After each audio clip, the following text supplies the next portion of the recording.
Dito muna sila titira nila ni Lisa para mabantayan ko na mabuti. Oh, sure. Marami naman tayong guest rooms dyan, hindi ba? Sige, ikaw na muna ang bahala sa kanila. Ipaghahanda ko lang kayo ng pagkain. Excuse me.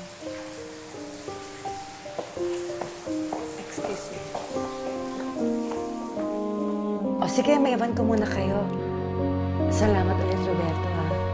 Wala naman po.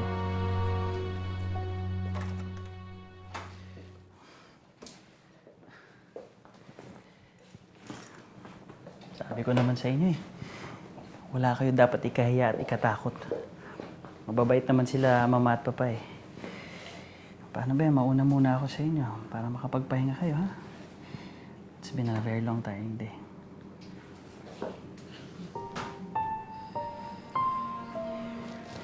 Roberto, sandali.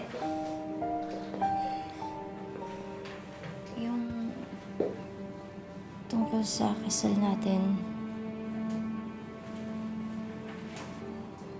hindi na natin siya kailangan ituloy. Bakit?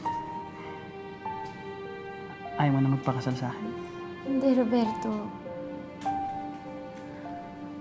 Ako ang hindi nakarapat-dapat sa'yo. Marami na akong babae. Binaboy na ako.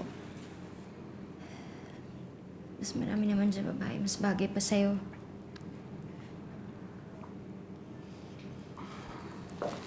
Melissa. Ikaw lang babae para sa akin. Wala nang iba kung hindi ikaw lang. Kaya itutuloy natin ang pagpapakasal. Salamat. Maraming salamat. Para saan?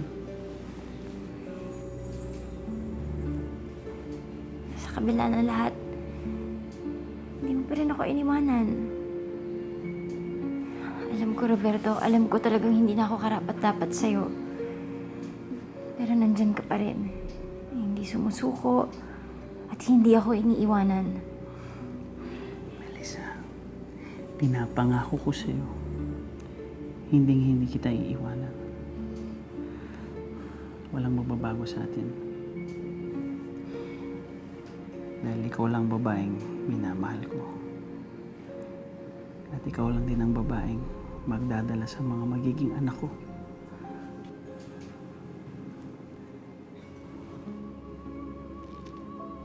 At kung sino man na may gumawa nun sa'yo, magbabayad sila. Hahanapin ko si mga gagong yun. At sisiguraduhin ko pagbabayaran nila lahat ng kahiyupang ginawa nila sa'yo.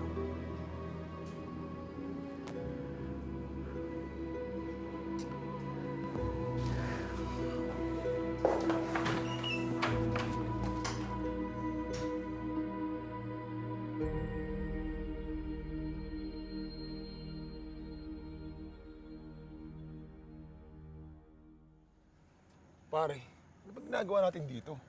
Kaya pa tayo nandito. Dito dinukot si Melissa. Tingin-tingin ka lang, baka may makita tayong clue. Para malaman natin kung sino yung dumukot kay Melissa.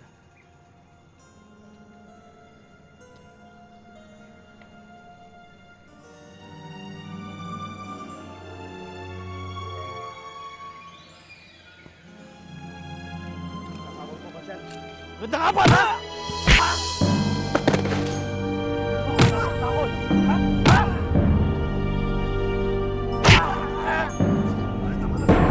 Ano? Hayop ka eh! Ikaw yung hayop na dumukot sa sopya ko, ano? Ano? Pare!